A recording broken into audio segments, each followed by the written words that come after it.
Support for the Double I Show comes from Manscaped, who is #1 in men's below-the-belt grooming. Manscaped offers precision-engineered tools for your family jewels. From California. Checking in from the left coast where we take sound that combines sunshine with rhyme, move 'em around. Take it slow, watch the smoke we blow. Bring California swing and this thing for show. Well, hey there, baby doll, dance the go-go. Off a little mentally, I see it in slow-mo. Hollywood, the east side, Hub City, and Frisco. Calles with the flyers, fires up in the disco. Whoa, whoa, oh, now here we go. Mira, delincuentes, bum rush. Welcome to the Double I Show. Incoherent Idiocy. I'm Sweet Tea, and with me as always, R.W. King. King, how the hell are you tonight? Doing good, T. How you doing tonight? Another beautiful night here in Southern California. Oh, man, the weather is awesome tonight. I'm loving this It's getting better. It's getting towards fall now. This is when I like it, man. You know, football season's coming back and a little chill in the air at night. I like it, man. Nice cold beer on tap. Just love it, dude. Love it. This thing is awesome. I'm loving this thing, too. H-O-P-S-Y Hopsy. Just love it. Anyway, King. Hey, we want to say thanks to everybody again, T. We hit another milestone, man. These numbers are just growing big, man. We want to say thanks to everybody. Our sponsors are actually digging it, too, so we want to say thank you out there. It's doing good. Yeah, thank you to everybody who's actually hitting our sponsors. You know, we're getting that feedback. We're loving it. You know, if you guys haven't bought anything from those sponsors, guys, listen, we're not choosing these sponsors just because, you know, and we're not trying to do a money grab. No, seriously, those sponsors are exactly the type of people that we want to be repping the Double I Show for. You know, we really want you guys to kind of show them the love too. No, absolutely, T. And again, like you said, you know, I think one of the people we have to thank here is Dr. X. Hey, he's helped hook some of these things up. You know, so hey, Dr. X, how you doing tonight? Yeah, big shout out to Dr. X. Looking good over there. Good content in our show tonight. We got a lot of stuff going on in our show, T. I think we just got to get going. He hammered us with content. Holy smokes, right? I mean, the pre-show was forever, man. We're getting started late. And too many beers before the show. We got to limit our pre-show beers. To what? I don't know, but we got to limit it. From a lot to not as much of a lot? Fuck, that didn't even sound right, dude. There's your grammatica coming out again, dude. Your grammaticus. No, I did that on purpose, but still. Yeah, okay, whatever, man. I think it was sort of organic, T. No. You use that word a lot. Of course not. No, but it was perfect because it kind of flows into what our topic is going to be right now. And that is? The Hot Topic. Today's hot topic is going to be dumbing down of America. So what are you talking about, really, T? I mean, this sort of sounds a little bit, not really sure what it is. I mean, I know we talked about it and everything, but what are we really going to discuss here? So what this is really more of is more of like an anti-intellectual hostility and a trend. And people are being, I guess they're more proud of the fact that they're anti-intellectual. They're more proud of the fact that they don't know shit.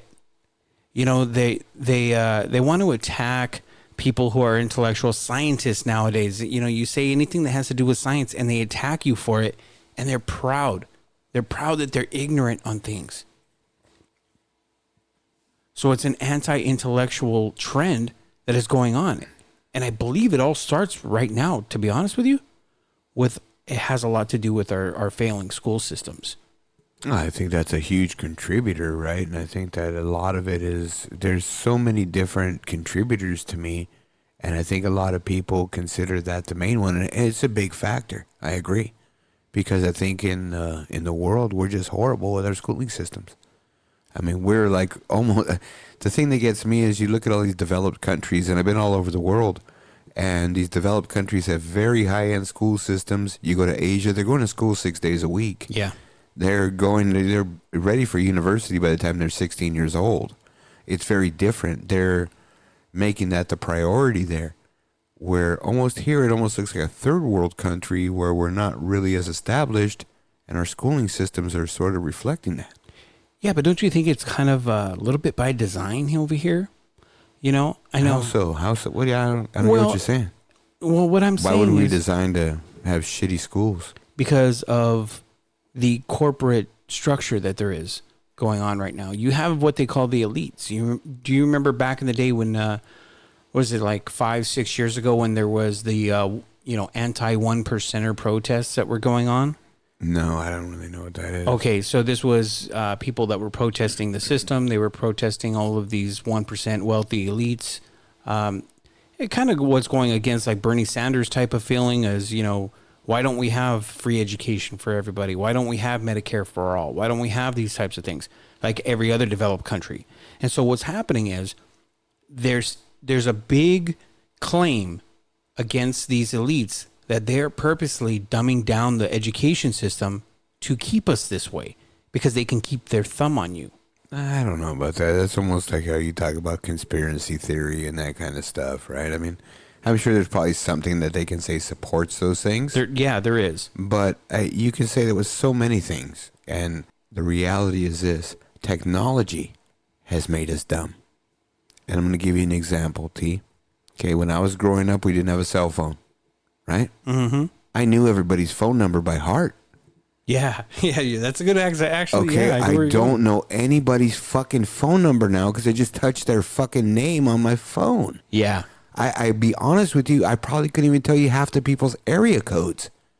Right? That's the reality. We're not even looking at that now. Our brains are not being exercised, trained, and used the way that they were before because of technology. Again, you're showing my age, right? Right. But fucking calculators? I know when you went to school and you were doing the hard math in high school, they allowed you to take a scientific calculator in there. Yeah. Those fuckers were just coming out when I was in high school.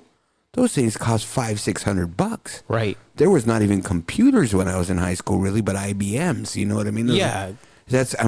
So there was no thought of bringing in a scientific calculator. Put your scratch paper with your homework. Oh, yeah, you had to show your work. Yeah. How'd you get to that? Yeah, exactly. And some of these fucking theorems and things like this, dude, were 2 or 3 God. pages of fucking The shit. Pythagoras theorems. Just shit like that where you have to explain the whole process of it. Geometry, man. And now guys can do it on the touch of their finger on a calculator and it's acceptable just to give them the answer. No, they do it on an app on your phone. Whatever it is. Yeah. But that's my point, is technology has made us dumb. That's just one example. No, I think there's some validity to what you're saying. Absolutely. My whole point is it's not so much of one thing. It's many things contributing to this. I mean, look, we don't even want to think anymore. We want cars to drive for us. Right? Well, yeah. I mean, whatever. I mean, whatever we can do to get lazier and not think and not do things for ourselves. That's what it seems like is going on. Well, yeah, there's a lot of that going on, and I think you're absolutely right. But what I'm kind of referring to are those people out there that take pride in not knowing things. That's a little different, though. They're dumb and they know it because they kind of view themselves as anti-intellectuals. They try to perceive themselves as champion of the common folk. That anybody who is an educated person is, like the enemy. And I really, it's kind of hard. It makes me nervous because you have a younger generation that's growing up and they're seeing this. And luckily you have enough people that will see it and will go the opposite way and will say, hell no, that's ridiculous. But then you have people that fall into that really easily. And that's what's kind of scaring me. I think you're right when it comes to the technology. You're right. Technology is dumbing us down. You gave some great examples of that. But what scares me the most are there's so many people out there that take pride in not knowing it and they don't want to know anything. Again, my comment's going to be, I really don't think that I've known anybody personally who's proud to be dumb and who pubs that. And I know we can find anything we want on the internet, but I just don't think that kind of stuff is really what the big issues are. I think the bigger issue would be not worry about following that and being content with that, but not even understanding there's another option, right? That there's no option to be intelligent because fuck, everything's done for you. So when the next generation's born and things are even easier, right? I mean, fuck, they'll just have to think about something and it'll come out or something like that. You know what I mean?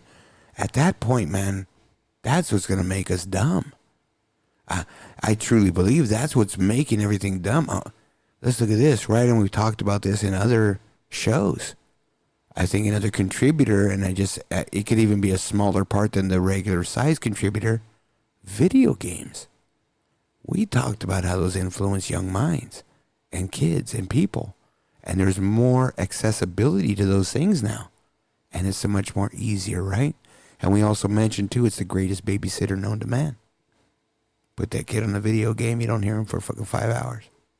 Till he's got to go take a shit, take a piss, or want something to eat. Right. And then he's right back in there for another 5 hours. So those kind of things, to me, are the ones I'm more worried about than just the fact that there's these groups out there, these people claiming that. Because I mean, I don't think at some point, I don't think people are even going to realize that they're dumb. You know what I mean? Not what we're talking about and what you're saying is they're proud of it. They voice it. There's a lot like that. I think there's people that they're just not even going to know what the fuck they're. I mean, they're going to think they're normal because of what? They understand technology. They could push a button. They know how to use an app on a phone. Let me ask you something, King. How many people that you know personally read books still? And whether it's an ebook or a hardback or whatever. It's so funny, T. I guess we sort of think a little bit the same, and that was sort of one of the next questions I was going to say, and I had queued up in my file in my brain. Yeah. Nobody reads books anymore.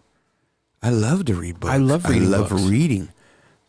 Aristotle, one of these fucking guys back in the day, I don't remember, but I read it, that he made a statement, and one of his famous quotes is, if a man reads 1,000 books in his lifetime, he's a genius.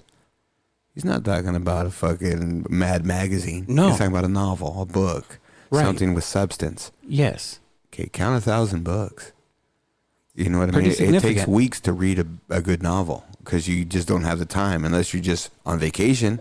Yeah, and you can binge the hell out of that. Yeah, and still, what's a novel going to take you, 2-3 days? 2? Yeah, maybe because you just fucking, you got to take a break. Yeah, you got to take a break, though. You can't read for 12 hours without getting up, doing something. You just can't. Your mind doesn't work that way. I mean, maybe some people's do, but not the normal people like me and you. And I don't even think we're normal because we read. We read a lot. And we read a lot for the show. You and I are constantly sending each other all kinds of different content, books, articles, everything. Now, I think people read a lot of articles on their phone and things like that. And it's the only way they get news. Social media, I mean, the reality is they're actually reading what people are putting out there, but they're not reading things of substance, T. Now, I'm going to challenge you a little bit on that. About what? About you saying that you think they read articles. I think they just skim the headlines more than anything. Well, I think a lot of people do. And even like I tell you, you send me so much stuff, I just look at the headline. Yeah. Yeah, I just don't have time to look at everything you send me. Yeah. You know what I mean? So, yeah, you're just built different. You're all over the phone. I'm not built like that. Right. So when I see it, if it's something that grabs me, I'll open it up. But if not, I'm skimming the headline. You're right. But you're still reading it. Right? So you're trying to figure out what it is. You know, there's always some kind of caption under a picture. Yeah. Always some kind of hashtag my boobie fell out. You know what I mean? But I mean, it's... hashtag the first time a baby ate a sour candy. I mean, there's all sorts of shit on there. You got to read it. But it's stupid shit. No, I understand. But that at some point, that's going to be almost like, well, I can read that. I'm not stupid. You feel me? Yeah, but and that's can't. Where I'm getting at. The actual literacy and being able to read at a certain level of literacy is not there anymore. No, and it hasn't been. You're right. It hasn't been since even we were in school. Our numbers are still behind everyone in the world. It is, but then you hear everybody say, "Oh, we're number 1. We're the greatest country in the world." Well, we were, but because we're allowing all these things to happen, I don't see that we are anymore. You still got to think of it this way, right, T? So think of any other country, an Asian country or whatever else. How many universities or schools of higher learning do they have? And how many people do they have in them? In the United States, they're everywhere. So the United States people, and we still have the means for people who are intelligent, who maybe didn't do well in school, can still go into college and get college degrees by getting GEDs, by doing things like that. Because sometimes it's just a matter of being lazy. It's a matter of the habits that we formed. It's a matter of attendance. It's a matter of truancy. and you don't snap out of it till you get older. And there's a lot of people that have done well after that. True. So it's not a fact of, you're right, illiteracy at that point, but it's the fact of at least somebody trying to become more than what they are. I think that's the bigger issue there. People are content with making money and having a job. Nobody wants to build themselves up and make a career out of anything anymore. And that goes into the dumbing down. Why work at being better? I'm getting paid. I got a job. My family's okay. Yeah, I can go to Disneyland on vacation. You know what I mean, right? So Yeah, instead of actually traveling. And a lot of people are happy with that, T. And that's the sad thing, is they're accepting that. They're not trying to better themselves. That, to me, is the worst part of the dumbing down of America. We don't have any drive, right? When you become in a position in a company where you're a manager or you're a senior officer and you've built yourself up, what's your motivation at that point? Who motivates you? Money? Money can't motivate you. No. Because it's not going to work that way. No. There has to be some drive in you. And that's the whole reason why you got where you were. No one's built like that in the United States anymore. Not anymore, no. And that, to me, is a bigger effect of the dumbing down of America. Everybody's content. Exactly. Nobody wants to fucking work their brain. That's really what it is. It's about thinking, about learning, about getting better. Well, and people don't want to do that. Okay, but don't you think that's part of the whole instant gratification to kind of go with your technology point? Because we have such instant gratification.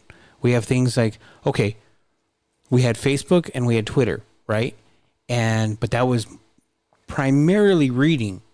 And Twitter was what, 130 characters. It wasn't even much. And then Instagram came out because it was pictures.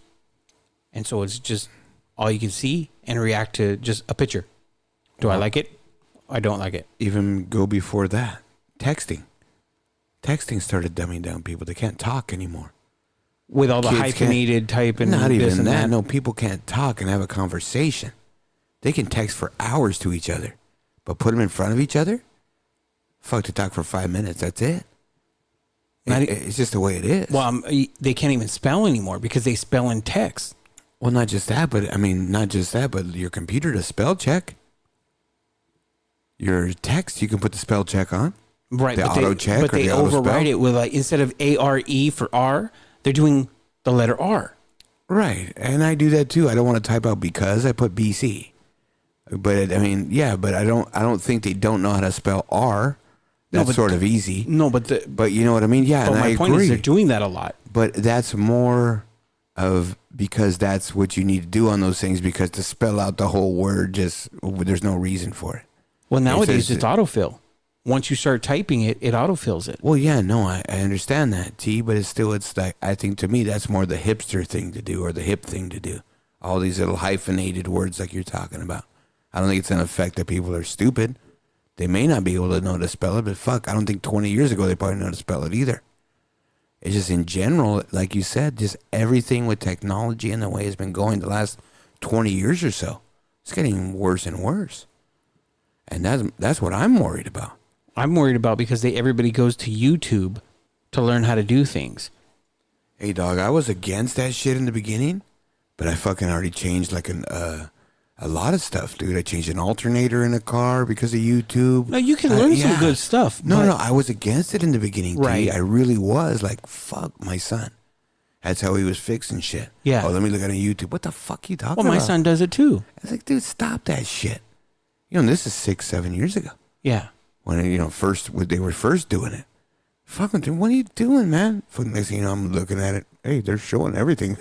You know what I mean? Yeah. So you can learn some stuff from it. There really is, but not everything. Okay, here's the other part, too, that I'm going to say. And only because sometimes it's just fucking ridiculous how these directions and instructions are worded. And it doesn't make sense, and you can't figure out how to do it. And when you see someone do it, oh, fuck. Yeah, no, it's how helpful. did that come out of that? Right. It's more helpful. You know what I mean? So I think there's some value to it. There is, but see, here's the thing. Like you said earlier, anybody can Google anything nowadays. You can go and you can search on the internet. You can find whatever you want to find. I would have done every bit of my homework back in the day. Right. Oh, if I had Google, how do these kids even get less than an A? I don't know. Okay, but my point is there's so much misinformation on purpose out there on the internet. Same thing goes with YouTube, you know? And how do you know that the person that's doing this instructional video actually knows what the fuck they're doing anyway? Well, I think there's a couple ways to do it, especially on these. You got to read the comments. Correct. It's a big deal. Yeah. You know, because if they have like 3 views and the first one said this guy's full of shit to say that I was doing this, and goes, I concur, you're not going to watch that one. I don't think they can spell concur. But if there's 1 million views and everyone's, hey, this dude fucking helped me out, this dude did this, you read 3 or 4 of them and they're like that, okay, man, yeah, it's good. Right. Yeah, those are sort of the things you know when you're looking at those things. If you're a guy who uses that or a person who uses that, you sort of know those things, because I barely know it. I barely use it and I know it. That's how I would look at it. But I think even like websites too, I think, you know, it's hard. It's hard to see what kind of content you're reading, what kind of stuff's out there, but fuck, it's out there. Well, see, that's the thing, is nobody knows how to filter what's out there to be able to it's like they don't have a bullshit meter anymore. They can't tell what is, you know, legit and what is not legit, and what's purposely, you know, put out there to mislead people, you know, and that's part of the dumbing down effect. Okay. You got so many people that are climate deniers, right? You got so many people that are anti-vaxxers. That is a huge movement that's been taken over, and that started as a goof. Okay, probably 90% of our listeners don't know what that means. To explain those things so we get it, because I really don't know what an anti-vaxxer is. Okay, so an anti-vaxxer are people who do not believe in inoculating their children, meaning giving them vaccinations. So when you were a child, you got a polio shot. You got all these vaccinations. But that's shots. more with religion. No, it's not. A lot of it is. But no, not. Yeah, there's lot of it is. But okay, I don't even want to touch religion. But what I'm saying is, there are tons of people out there, and now we're having outbreaks of measles. Just today, there was an announcement about somebody who came into the country. Okay, so let's ask with the measles. Okay, fuck, whatever they got. How is that tying into dumbing down America because we're too stupid to know that we need it? Yes. Because you got these people, this is the anti-science part that I was talking about earlier. You have people that are just, they're anti-intellectual, anti-science, and they feel that they know better. King, you have people out there drinking bleach right now because they believe that it cures cancer. I understand that, T, but there's people out there sticking stuff up their ass because they think something's going to happen too. There's just weird people out there. What kind of people are you hanging around with? A lot of weird fuckers. Yeah, no shit. But what I'm saying is there's always fucking going to be weird people. There's millions and millions of people, man. But it's and growing. Right, but again, we're making it seem like this is so big and something like that. I think the bigger issue in this dumbing down of America is not those fucking people. It's what's happening to our next generations. Those people are having children. I understand that, T, but even if it's a fucking million of them, it's a drop in the bucket to the world population. This is my point. It's not even a million. We're lucky if it's 10,000. But that's my point, T, is forget all that, seeing those groups of people. Think of it in general. Think of it, the statement in general. Not even dumbing down of America, but dumbing down the world. And things that we're getting so lazy to do. We just gave examples. Those examples were not just, hey, okay, yeah, you knew somebody's phone number. No, we were exercising our brain. People don't do that. That's dumb to me. Ignorance is dumb. When they're not using their brain and they're not doing things the right way and they can't think cognitively, that's dumb to me. Dumbing down America means, how is that happening to me? That's what I'm thinking. What can we do as a society to change that? I'm not worried about a little group, because this is bigger than a little group.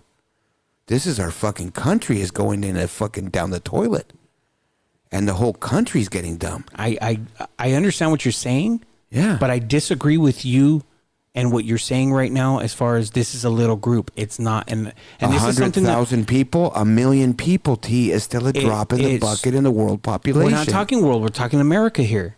Okay, 1 million people, still not that much. I'm gonna show you some information later, and I'm telling you right now, man.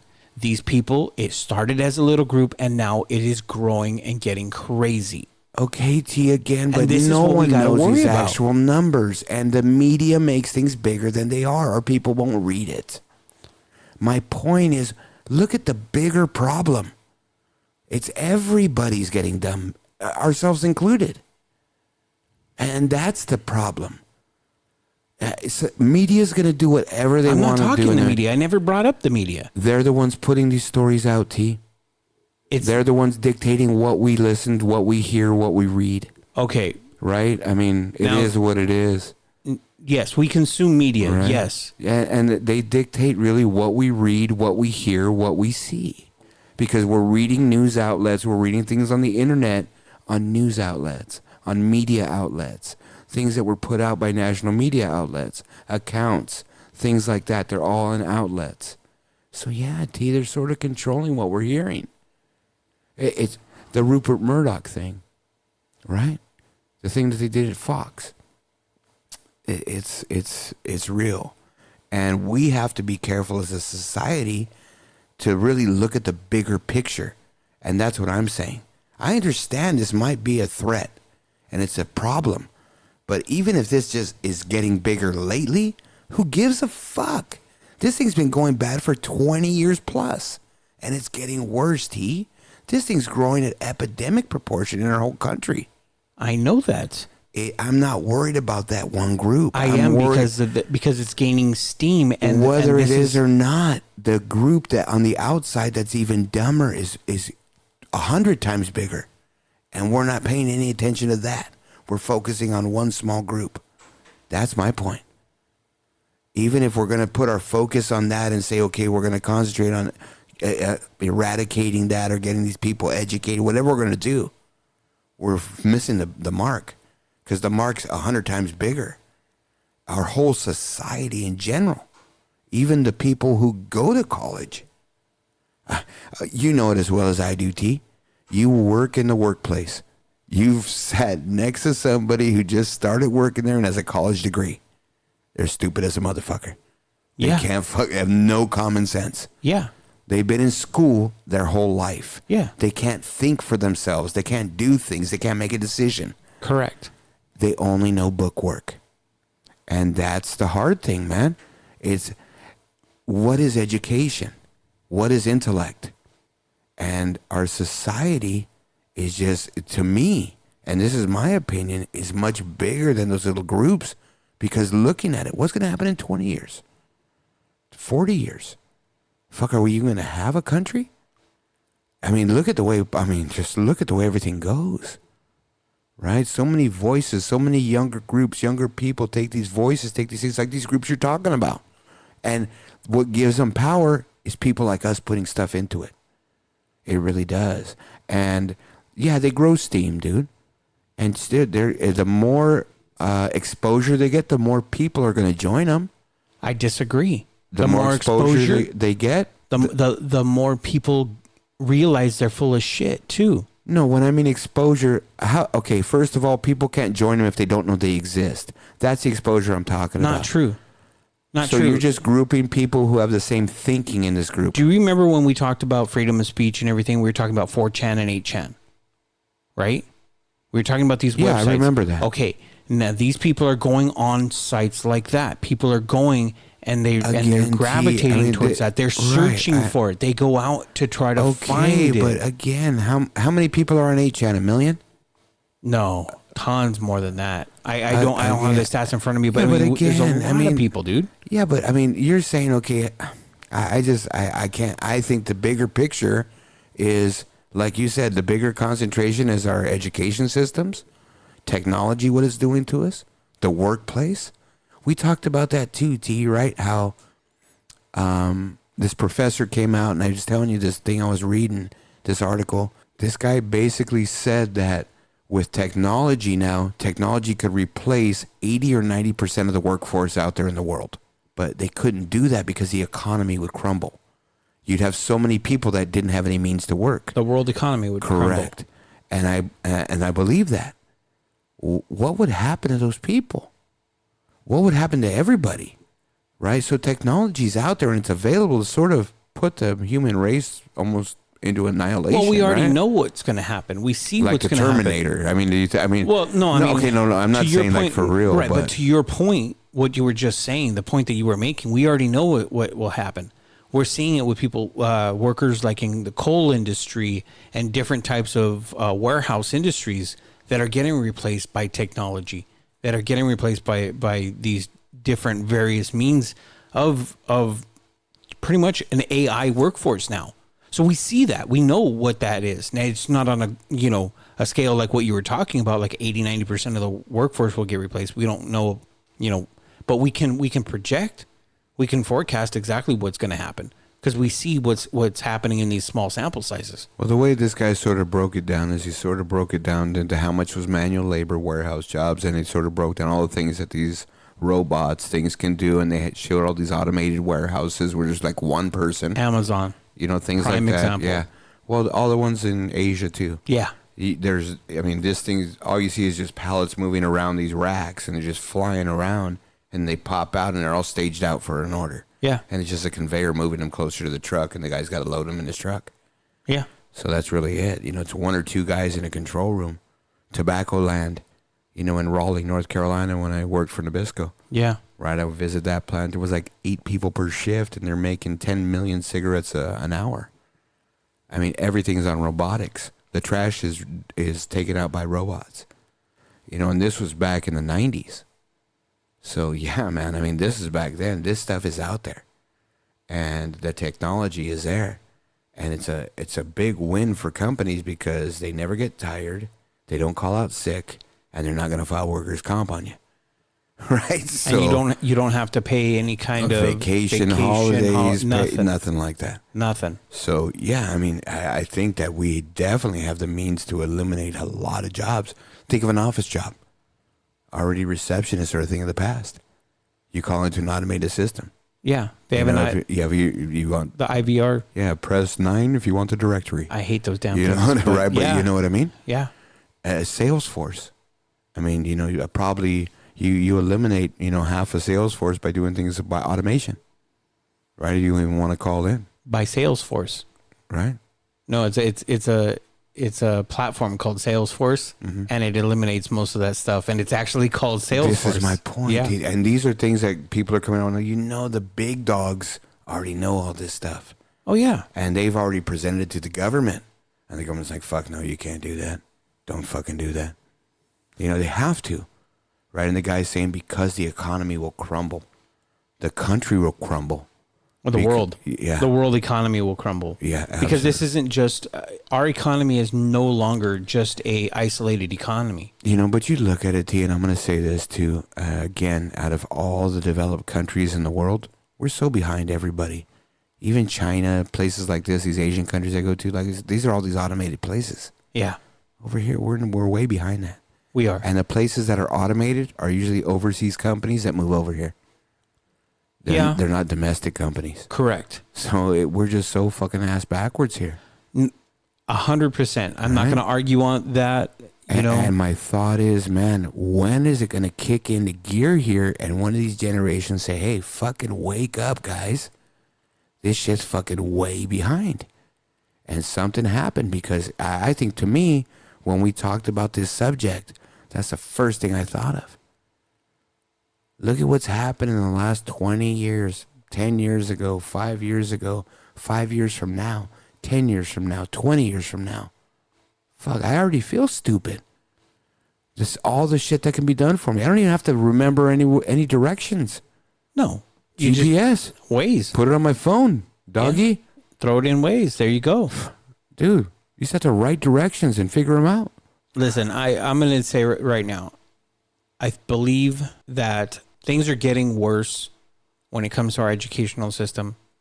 It's not the teachers' fault. I'm not blaming the teachers. I think that the deck is stacked against them.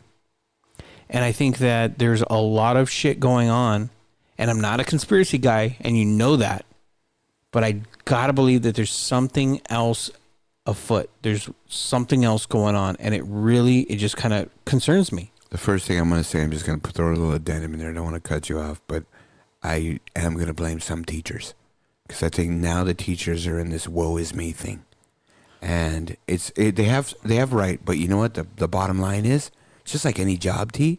If you don't like it, just get the fuck out. If you're not going to give 100%, don't fucking do it, because especially in a job like that. Right. And I understand it's stacked against them, T. I understand 100%. But there's still some really good teachers out there.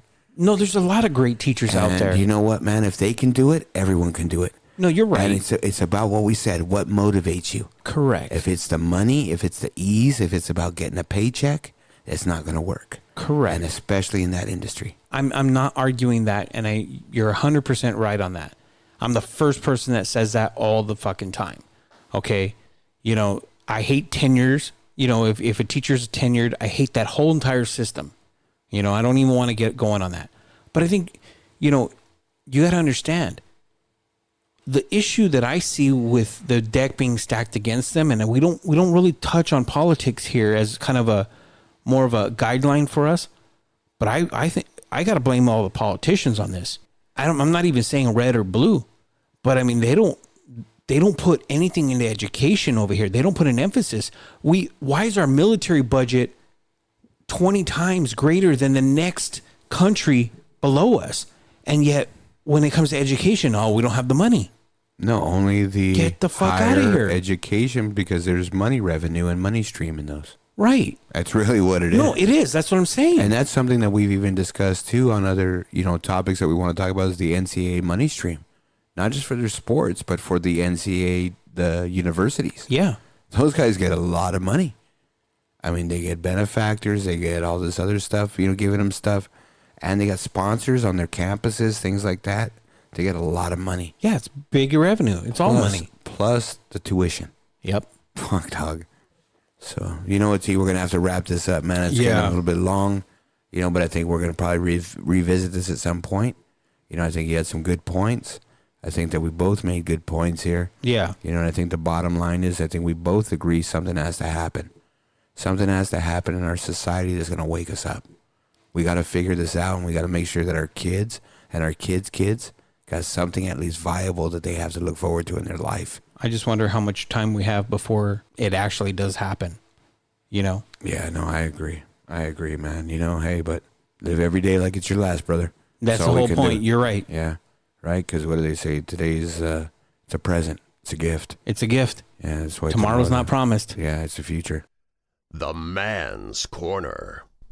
All right, so Man's Corner. Yeah, a little bit of Man's Corner today, man. This one is nice. I like this one. Well, we're just gonna touch on a couple of things, T. And typically, it's summertime, man. It's gonna be Labor Day weekend. The show's gonna drop right before Labor Day. Right before Labor Day. So we're gonna give you guys a little bit of some grilling tips. So the first thing we want to talk about is we're just gonna say, okay, T here doesn't really grill. He smokes. I'm a smoker. I do real barbecue. Yeah, he keeps saying that, but my fucking some real Q. Yeah, that's why he woofs down the steaks I make all the time. But anyways, man, so I didn't say you didn't make great steaks. I'm you just grill saying. some pretty bomb ass steaks. I love them. Oh, I know, I'm pretty good. But how much do you wolf down of everything that I smoke? My ribs, my pulled pork, things like that. Yeah. I can't even have a conversation with you because you're just still eating. think my grilled tri-tip is better than the smoked tri-tip. So, all right, man. So what we're going to talk about too today, T, is just a little bit of tips for them. Why don't you go ahead and start? Maybe talk about some things that you make, what are easy for these guys to make. If they're into smoking, if they're into grilling, pop it off, T. All right, so if you're into smoking, you're going to want to get something that's going to be a little bit easy, something that doesn't require too much work. Especially, it's Labor Day. You want to chill. You want to have time. You're going to have some friends, some family over. So you're going to want to do something that's not going to be too tedious for you. So I'm going to say, throw it out there. You could do something like a pulled pork or a rib. You could even do a whole chicken. The point is not to get too crazy. You don't want to get too ambitious on something like this because you're not going to be able to eat. It's going to take you too long, and you're just not going to. It's going to be way too much. All right, guys. So slow down. Get like a nice pulled pork, like get a pork butt, something real simple. I'm going to tell you guys right now, my secret to it, and I make some pretty bomb-ass pulled pork, is real simple. You get the pork butt, bone in, bone out. It doesn't really matter. You get some mustard. Just get some regular French's mustard. Rub it all down. Salt, pepper, boom. Throw it in the smoker. I'd hate to give it time frame, 4 hours, 5 hours, 6 hours. It's done when it's done as far as the temperature. But when you're used to doing it, you kind of gauge it and you know based off of the weight. And you're going to set it at 225 and just kind of watch it. But if you're going to do something like pork, I definitely would stay away from any kind of harsh type of wood, like your mesquites or anything like that. You want to go with a lighter wood. You want to go with like an alder or a cherry wood or something like that, cedar. You want to go with something that's a lot more flavorful for that pork, because that pork's really going to absorb. You're going to get that nice smoke ring on that. So that would be something that I'm going to tell you guys to do. If you're going to go basic and you just want to grill, hamburgers and hot dogs are always the best thing, but I'm going to let King get into the grilling part. Yeah, no, fuck all that smoking shit, man. Yeah, I grill, man. Put some fucking charcoals on there, and I don't do gas either, Doug. Yeah, no, I have a gas charcoal hybrid one, but yeah, I enjoy the charcoal side more. Yeah, no, I like your barbecue, dude. I like your barbecue's the shit. Yeah. But yeah, no, I got to put charcoals in it. Remember, I cooked those steaks up in that thing. I had to put the charcoals in it. Yeah, and you were loving it. That was the first time you actually went on my grill, which, by the way, guys, a little etiquette. Don't ever touch another man's grill unless he says it's okay. Yeah, unless he's your brother and tell him to go fuck himself. So, but yeah, I did it anyways. So, but that's what I'm saying. He's an elbow to yeah, but to if you head. Go to somebody's pad and they invite you over, you just don't go over there to start fingering their grill. It's like fingering their old lady, man. And you don't tell them how to do it, man. Hey, you're flipping that too much, or you know what I mean. You just don't do that. Yeah, exactly. If you don't want to eat it, don't eat the motherfucker. Pick up something on the way home. Exactly. You know what I mean? You ain't I'm gonna die. full. I'm not hungry right now. No, it's yeah, good. no, let me have it. And then you chew it a couple times, spit it in a napkin. You're good. But always give it a shot, man. You never know. I've had some pretty bad barbecue experiences, gotta say. But I think I have a lot of good ones too. So, I mean, it's easy, T. I think that the thing that guys gotta understand is, like you said, just don't listen to what everybody else does. Do what makes you feel comfortable. You've already cooked it before. Try not to do nothing new on a holiday. Right. Especially if you're gonna have folks over. Yeah. Right, if there's going to be people over the pad and you're going to have a little bit of a get-together, people be drinking, you're going to be outside having a good time too. Like you said, make it easy on yourself. Oh, and if you're going to be drinking, drink some hopsy. And do a little bit of some flap, some flap meat, butterflied open, some chicken thigh butterflied, some breast butterflied, something like that. Season it up, real nice and easy, cook up nice and quick. Some short ribs, something like that, some flanking rib. Something that'll cook up quick. You can do it that way. But it's going to take the time for you to be at the grill. It's not something you're going to be able to sit down, leave, and walk away. Correct. Because it's going to cook quick. But you're going to be over and done. You light the shit. Within 20 minutes, you fucking scrape the grill. Put that shit on another 5 minutes later. Within 15, 20 minutes, you're done. Everybody's eating. Yeah. So that's the good part of it. You can go for steaks. Again, the problem with steaks, T, if you got multiple people, you got to figure out who wants it, how do they want it. Yeah. And then you got to fucking it's hard with charcoal to gauge, okay, is this one really done inside? Is this one not? You know what I mean? So steaks are a little bit tough for multiple people. Burgers are pretty good. Dogs are great, especially on the charcoal. I love sausage, bratwurst. Yeah, I was just going to say, in this family, we're big on brats. Dude, I was going to say, just get some bratwurst, fucking get some buns, I'm good to go. I like doing vegetables on the grill. Yeah. I'll do half an onion, just fucking put it on there, and then when it's done and all heated up, I put it on the plate on a big fucking blob of butter. Fucking great. Do some green onions. I can do green onions. I know you can't eat bell pepper. I do bell peppers when you're not around. Yeah, a lot of people do. Yeah, things like that. And my favorite is tomato. I'll cut a grilled tomato. A beefsteak tomato, Yeah. cut it in half, a little bit of olive oil, some salt and pepper. Yeah. And grill that fucker till it gets a little bit soft. Oh, fuck. Now, let me ask you, King, have you ever done fruit? Like a grilled pineapple or grilled peach? I've done pineapple slices. I've done peaches, half a peach. Yeah. I do the half a peach. Yeah. It's awesome. It's awesome. Awesome. Because the natural sugars caramelize and Correct. come out in the heat. Oh, my God. That is some White of the best nectarine. eating. Yes. Yeah, it's just so Oh, good. it's They just got to so be a little great. bit firmer, though. Yes. When you cook it, Because you can't it be a just little go bit to on the mush. mushy side. Yeah. But I mean, guys, to me, I mean, I love to grill anything. Fish is a little bit tough. I usually do tuna steak. The trick there is to just put get a stick of butter, real butter, and when the grill's ready to go and you scraped it, you got to rub each one of those little fucking grills with that fucking butter. Yeah. And it's going to catch on fire, so It you got to will. be careful. You'll get a lot of flame. But you put that on there before the fish goes on, it won't stick, not too much. And you flip it over, and then when it's on the top cooking, you sort of rub the top with butter, so when you flip it over, it already has butter on it. And you just keep soaking it with butter the whole time it fucking grills. And that thing's awesome. See, now, if you want to smoke a fish, what you would do is you get a cedar plank, and you would soak that cedar plank in like a nice wine. You know, usually a nice red wine, depending on the type of fish. If it's a white fish, then you're going to go with more of like a sweet wine. But if it's going to be like a salmon, you want to go with like a Merlot or type something like that. Just get cheap stuff. You don't have to get anything special.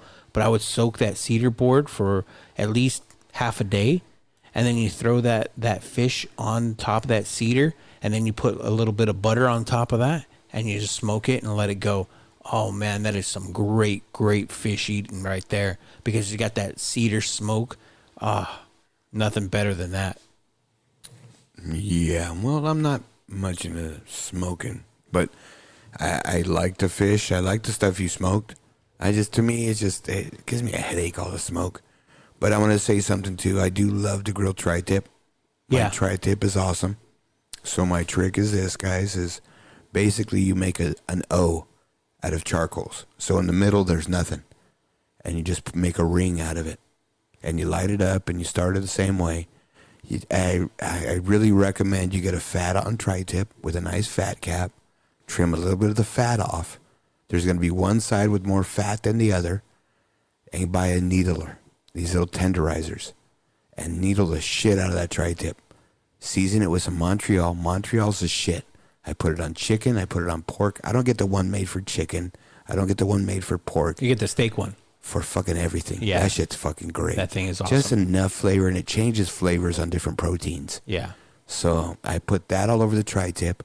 Let it get to be room temperature before I put it on the grill. So I set it on the counter, put it on a plate, wrap it up. You know, after I've already done all the stuff to it, it's already been seasoned, so that seasoning's soaking in a little bit. I light the charcoals, the ring's there. I put that fucker first right in the middle of that ring on the non-fat side for about 5 minutes. Flip it over to the fat side for about 5 minutes. Then the fire starts wearing down, and I close the lid. Now I got about 2 to 3 hours. I got to turn it a few times, stand it on its head, do different things so that it cooks through. But you're still going to have a nice pink tri-tip on the inside.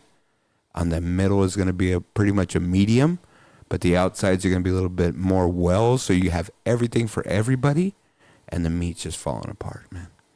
Hey, King, do you know what you actually just did? What's that? You just described pretty much smoking, but in like a charcoal smoker. Yeah, but it's not smoking. No, I know, but it's slow and low because you're saying 2 to 3 hours. Well, okay, like for everything, though, right, to you, so we're straight. Any kind of big muscle meat like that, you have to cook it slow. You want to go slow and low. Yeah, you have to. You want to because you're... Even ribs. Yeah. You know, even chicken. You can't cook it fast because it's not going to cook inside. You know, that's, to me, my thing. I love cooking, like, whole chickens. Yeah. And butterfly them open. Butterfly them open, yeah. And the first thing I do is I sear them a little bit on the big meat side. And then about a minute or two after that sear, I put them on the bone side. Close the lid and let them smoke or cook for 15, 20 minutes before I move them again. Now, I'm going to tell you what I think is a cardinal sin. When it comes to cooking ribs, I don't know what it is, but you got some guys out there that will boil ribs before they actually throw it on the grill. They'll boil it, and then they'll throw it on the grill, kind of get that char, get that cooked up outer piece, and the boiled meat, the ribs, it takes out all the flavor of the meat. So I'm really against boiling ribs prior to putting it on the grill. I'm not so much against it. You almost par cook it a little bit, and the water helps break up the protein, so it does get a little bit more tender. But I'm going to tell you something too, man. There's something called an Instapot. Have you seen that thing? Yeah. Put a rack of ribs in that fucker for 5 minutes with a little bit of apple cider vinegar, a little bit of water. Then you put that rack on the grill.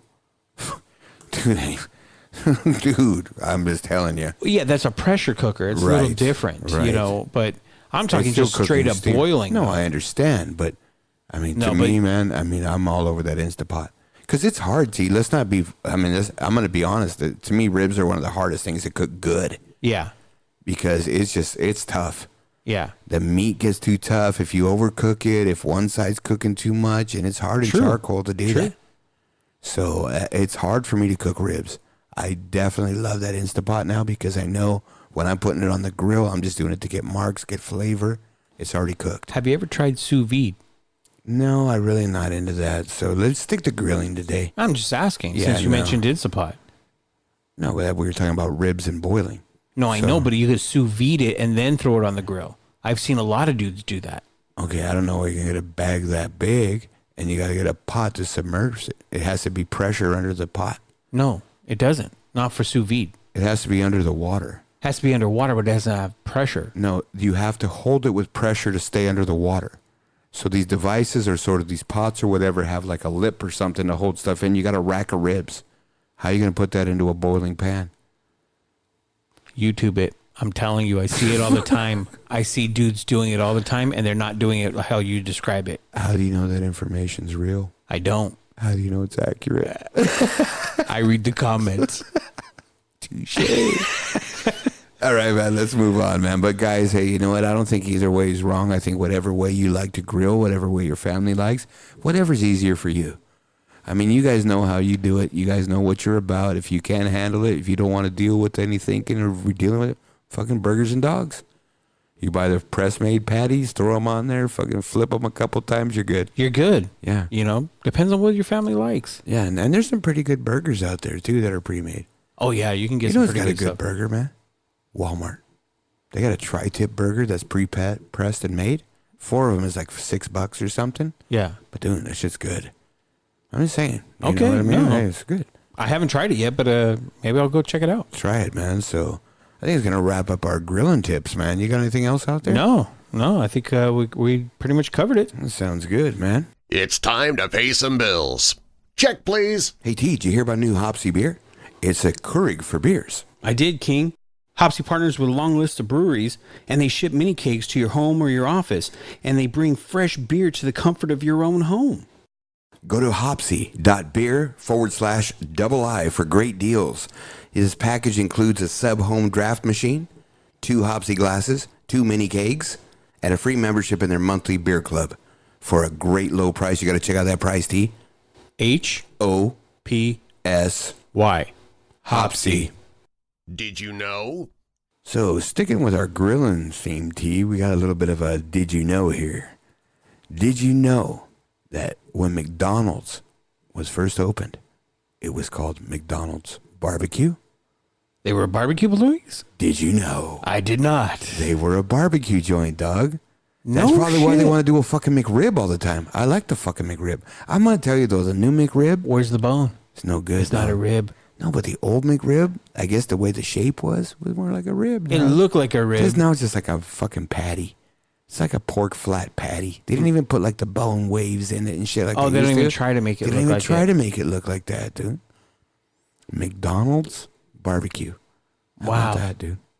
I had no idea. That's a perfect one. Did you know that, T? Did you know that? I did not. So before you go order your next Egg McMuffin, think, you know what? I used to be able to get barbecue here back 100 years ago. When did McDonald's open up? The 50s?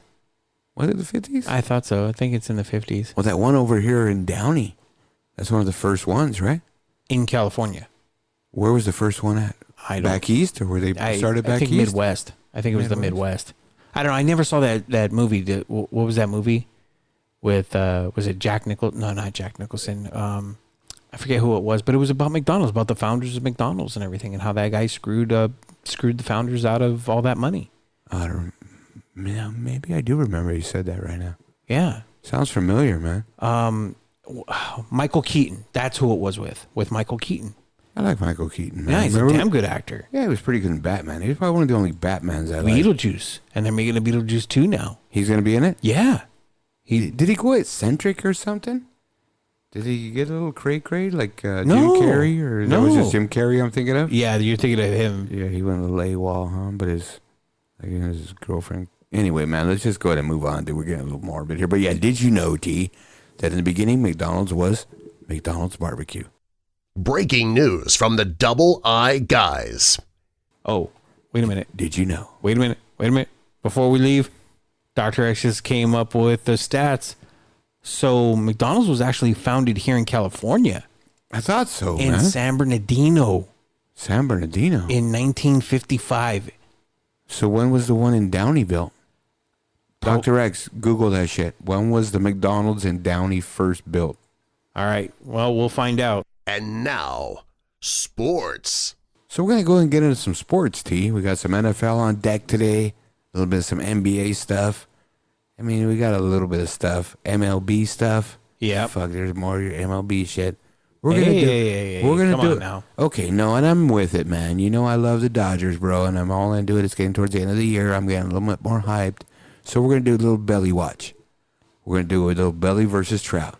So you're gonna be handling that the rest of the season, right? They're going toe to toe, man. That's what I'm These are saying. two So giants. let's not talk about it yet. You want to lead into it? Let's lead into it with MLB. You know Yeah, what? fuck it. Why not? I'm gonna give you that over my NFL is king, bro. Nice. So you go ahead and with your belly watch because this is the first week of belly watch, bro. You start it. All right, so we got Belly Watch this week, and this is two giants going at it. And obviously, you know, Trout is the biggest giant because he is the number one player in baseball. He's the most boring guy in baseball, but he's actually the most talented guy. Trout now has 42 home runs at this point, and Belly has 42 home runs. They are tied for the lead in all of Major League Baseball. But just like last week, I'm going to throw out this stat, and I'm going to keep hammering this stat every single time. Bellinger makes $506,000 a year. And how much does Trout, now that he's the highest paid guy in baseball?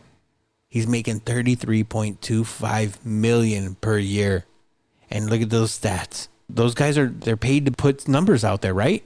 Bellinger, he's a home run guy. We know that since his rookie year. And he's going toe to toe with Trout. You know, that's pretty impressive. You know, it's even like the stat you threw out last week, T, you know, with Bryce Harper. You know, Bellinger and compared to the money he makes and what he's doing compared to Bryce Harper. Right. That's sick. So, yeah, this guy's doing great, T. Yeah, I love it. You know, I'm loving the fact that we're going to be doing this belly watch going on. He's having a great year. The guy's going to get 50. He's going to get his 50 for the year. And well, don't jinx him, fucker. No. No Dodgers ever got 50. He's going to get it. He's only needs 8 more home runs. Yeah, but you make it sound like he's going to hit them all in one day. Don't I didn't jinx say him, that. fucker. I didn't say that, but I'm just telling you. All right, so going on with our Major League Baseball, off of Belly Watch now. Tonight, King, we have a possible World Series matchup with the Dodgers and the Yankees at Chavez Ravine. Yeah, it didn't go too well for us. Yeah, we already know the outcome. Yankees we're smashed recording them. late on a Friday night. Yeah. You know, like, fuck, we got no lives, so we got to come here on a Friday fucking night. This late, Dr. X. Anyways. But Well, yeah, we the all game. got jobs, that's why. Well, yeah. Well, why do you got to single out Dr. X I like didn't that? single him out. You did. Dog, You're fuck. specifically... I kept it general. All right, dog. So, You're a dick. whatever, man. I told him he could cut my lawn. Anyways, man. I told him to wash my fucking car, too. Now, Biff, No, two coats of wax this time. Yeah, don't try to con me, Biff. Why is he flipping me off, dude? You see that Because right? you're a dick. All right, anyway, man. But yeah, we're recording late tonight, so we know the outcome, T. We got hammered tonight. What was the outcome? 10-2. We got smashed. We got smashed with your number one guy, right? Hyunjin Ryu on the mound, which was Yeah. very surprising. But, okay, we know New York has some great hitters. We know New York has great hitters. I'm really surprised because where they're lacking is their starting pitching. And that's our strong point, is starting pitching.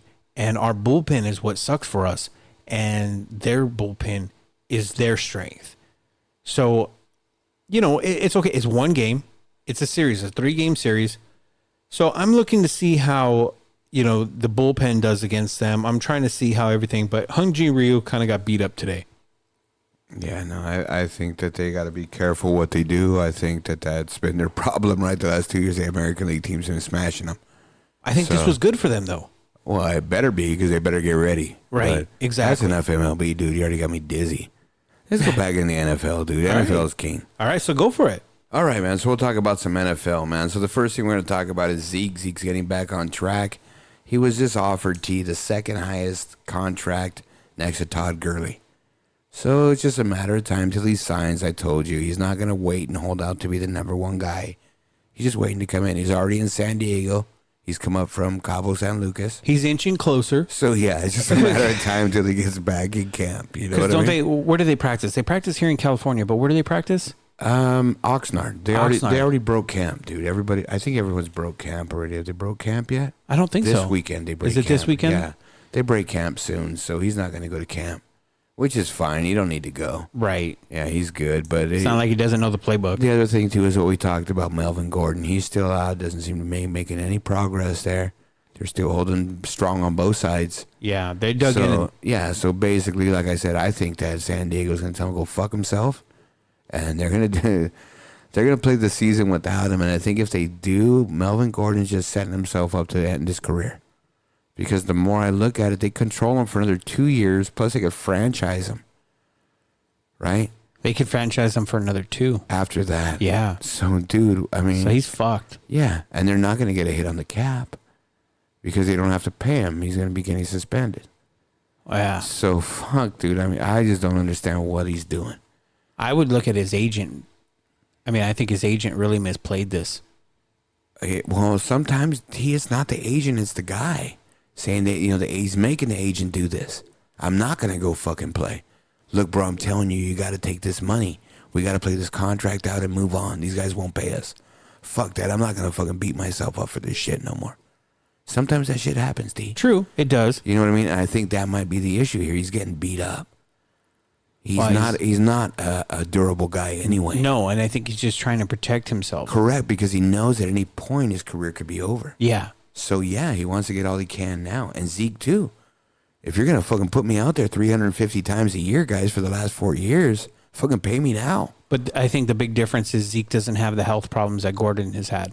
I think that's a huge thing. Not Yeah. just that, but Zeke has different ownership, bro. Well, but Zeke has different Since problems. they were in San Diego, irrelevant. I mean, that's the thing, too, and we'll get into that right now.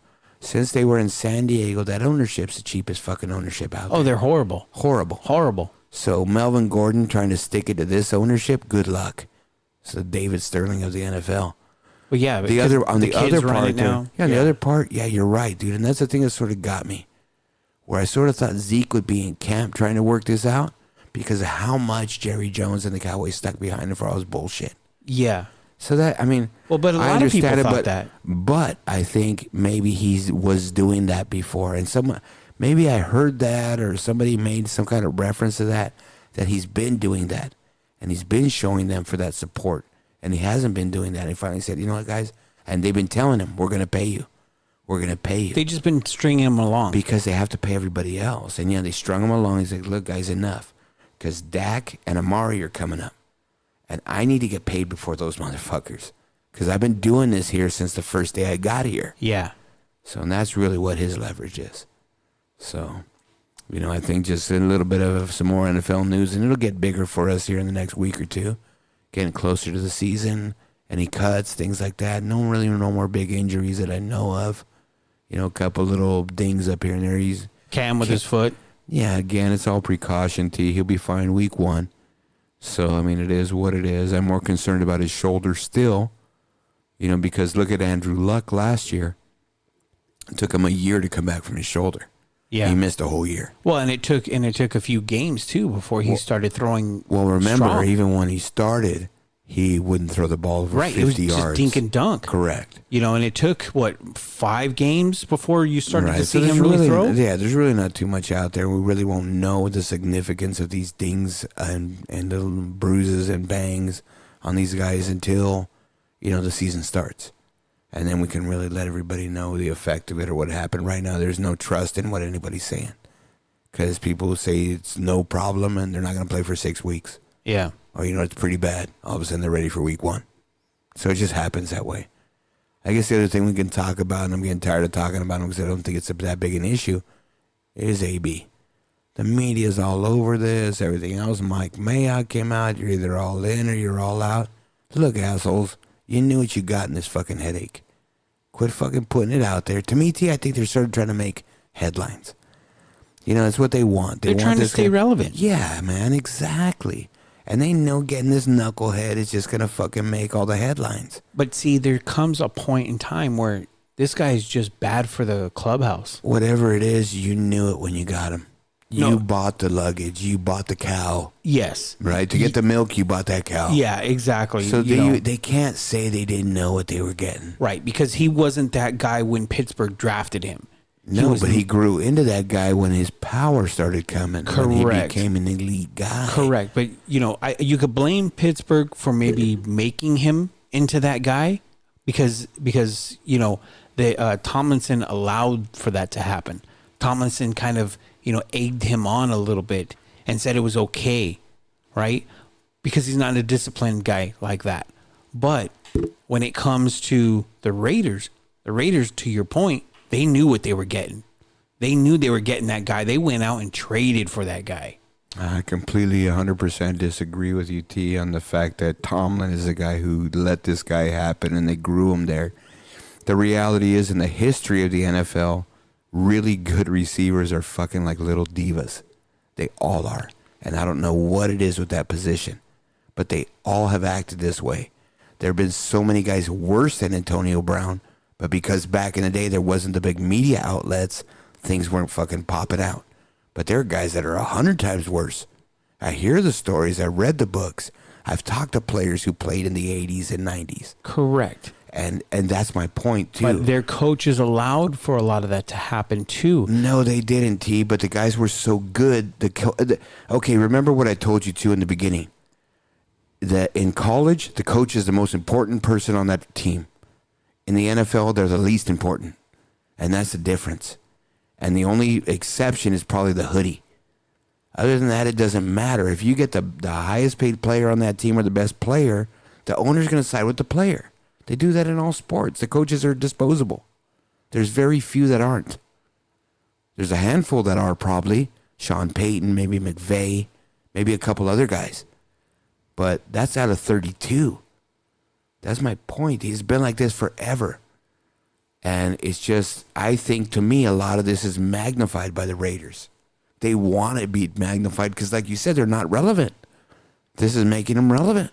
Yeah, I still disagree. Right, whatever publicity they get, good or bad, is publicity. Right, but I still disagree with you about the Tomlin thing because he allowed it to happen because he never disciplined him, and the other coaches too that you were talking about, they don't discipline him. Why? Because he's a star player, so they get treated differently. They're handled with kid gloves, and they allow it to happen. What is it, going back a couple of years, when Tomlin was telling people no social media in the locker room, we keep this shit private, and what is he doing? He's over there on Facebook Live, and he's live streaming everything that Tomlin is saying and laughing. And Tomlin did nothing. That's my point. You're enabling him. You're allowing because you have a different set of rules for different players. Okay, remember we had the discussion too, right? How much of this was ownership, general manager? The coach in a lot of situations isn't the final say, right? And we even made this comment, and I believe you made the comment to me, that finally Mike Tomlin got his fucking headaches out of there. Le'Veon Bell's gone, and Antonio Brown's gone. And my point was, I bet you this motherfucker's trying to get rid of him for a couple years. Because, yeah, dude, they distract the team. The other headache in that locker room is Ben Roethlisberger. Yes, but Big again, look at the dynamic of an NFL organization. Look, just because we don't hear fucking bullshit from Tom Brady, I mean, just because everything's hunky-dory over there and they're winning shit, I guarantee you in 5 years or whatever else, there's going to be guys come out and say this guy's just a fucking a-hole. Yeah. It's everybody. Yeah, no. You know what I mean? Okay, I agree with you on that, but okay. So, I mean, we're singling out a guy and making him seem he's head and shoulders above everybody else. He's really not. That's my point. Yeah, he's a dick. He is because he's the loudest right now. Just right now. I'm saying, dude, this is a history of this for fucking 50 years. Well, yeah, I mean, we got Ocho Cinco. We got all these guys. So many guys that have done 100 times worse. So, yeah, dude, I mean, it is what it is with this guy. And to me, it's just so much time wasted in the media on this because they can't even talk about their football team. The media chooses not to talk about their football team, but they choose to talk about Antonio Brown.